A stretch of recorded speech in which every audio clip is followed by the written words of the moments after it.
He was the wealthiest planter in Virginia, a legendary military commander, the first president of the United States. To the world, George Washington looked like a man untouched by ordinary human weakness. But history hides the brutal truth. Washington's greatest, most dangerous battle was never fought against the British Empire on the open field. It was fought in absolute silence, inside the lonely chambers of his own mind. Winter, 1777, Valley Forge. The American Revolution was bleeding to death. The Continental Army was completely broken.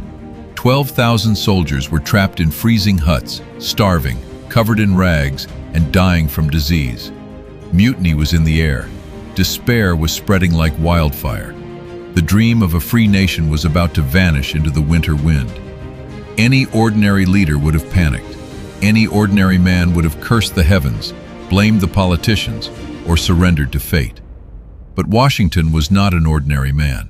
He was a practicing Stoic. In this exact hour of ultimate crisis, Washington did something that baffled his generals. He didn't give a desperate motivational speech. He didn't make false promises. Instead, he ordered his freezing officers to build a temporary stage in the snow and perform a play.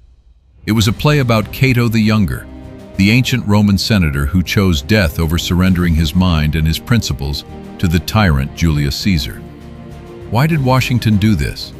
Because he understood a profound rule of survival that the ancient Stoics discovered thousands of years ago. We cannot control the external chaos around us.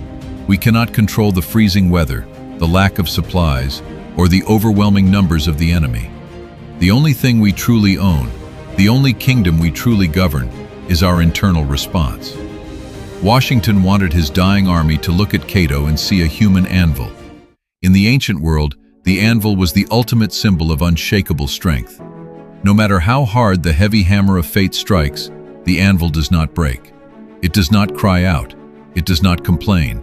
It simply absorbs the blow, holds its ground, and allows the hammer to shape it into something sharper, harder, and stronger.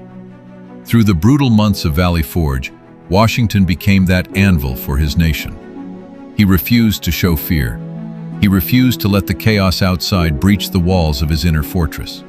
When his men looked at him, they didn't see a worried politician. They saw a monument of absolute calm. And because the leader remained unshakable, the men found the strength to endure. Out of the frozen mud of Valley Forge, an empire of freedom was born. The world you live in today looks completely different from the winter of 1777. You are not fighting a war in the snow, but the psychological battlefield hasn't changed a bit. The chaos is still here. Modern life is constantly attacking your focus, draining your energy, and trapping your mind in a loop of cheap dopamine, anxiety, and endless noise. You feel overwhelmed, not because your life is hard, but because you have allowed the external world to conquer your internal kingdom. When you sit at your desk today, when you face modern stress, failure, or the pressure of the digital world, remember the lesson of Valley Forge. Stop trying to change the things outside of your control. Stop complaining about the wind. Focus entirely on what is in your power, your discipline, your focus, and your character. The hammer of life is going to strike you anyway. The only question is, will you shatter like cheap glass, or will you stand firm and forge your destiny? When the world pushes you to the edge, do not break. Become the anvil. Build your inner fortress. If you are ready to master your mind and walk the path of the modern Stoic, subscribe to this channel, leave a comment with the word anvil, and let's forge this journey together. Stay disciplined.